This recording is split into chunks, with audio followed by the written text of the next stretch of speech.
कालं गजत्कण्ठमालं शरचन्द्रभालं महादैत्यकालं। ನಮಸ್ಕಾರ ಸ್ನೇಹಿತರೆ, ಇವತ್ತು ನಾವು ಏಕಾದಶಿ ಬಗ್ಗೆ ತಿಳಿಯೋಣ. ಚಂದ್ರಮಾನ ಪಂಚಾಂಗದ ಪ್ರಕಾರ ಪ್ರತಿ ತಿಂಗಳಲ್ಲಿ 2 ಏಕಾದಶಿಗಳು ಬರುತ್ತವೆ.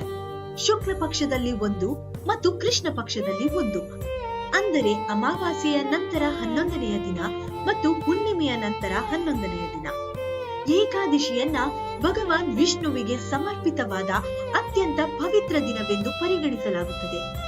ಈ ದಿನದಂದು ಉಪವಾಸ ಆಚರಿಸಿದರೆ ವಿಷ್ಣುವಿನ ಆಶೀರ್ವಾದ ಸಿಗುತ್ತದೆ ಅನ್ನೋದು ಭಕ್ತರ ನಂಬಿಕೆ. ಈ ದಿನ ಸಂಪೂರ್ಣ ಉಪವಾಸ ಇರಬಹುದು ಅಥವಾ ನೀರು, ಹಣ್ಣು, ಹಾಲು, ಹಾಲಿನ ಉತ್ಪನ್ನಗಳು ಮತ್ತು ನಿರ್ದಿಷ್ಟ ತರಕಾರಿಗಳನ್ನು ಮಾತ್ರ ಸೇವಿಸಿ ಉಪವಾಸವನ್ನು ಆಚರಿಸಬಹುದು. ಮುಖ್ಯ ಉದ್ದೇಶ ದೇಹ ಮತ್ತು ಮನಸ್ಸುಗಳನ್ನು ಶುದ್ಧೀಕರಿಸುವುದು.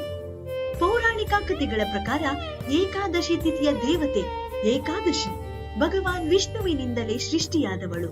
ಮುರು ಎಂಬ ರಾಕ್ಷಸನ ಸಂಹಾರದಲ್ಲಿ ವಿಷ್ಣುವಿಗೆ ಸಹಾಯ ಮಾಡಲು ಇವಳು ಪ್ರಕಟವಾದವಳು.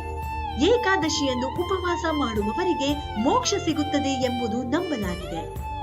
ಈ ಉಪವಾಸದಿಂದ ಆಧ್ಯಾತ್ಮಿಕವಾಗಿ ಏಳಿಗೆಯಾಗುವುದಲ್ಲದೆ ಶಾರೀರಿಕವಾಗಿ ಜೀರ್ಣಕ್ರಿಯೆ ಸುಧಾರಿಸುತ್ತದೆ, ದೇಹ ನಿರ್ವಿಷವಾಗುತ್ತದೆ ಮತ್ತು ಮನಸ್ಸು ಶಾಂತವಾಗುತ್ತದೆ.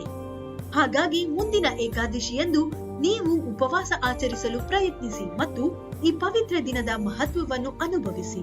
ಧನ್ಯವಾದಗಳು.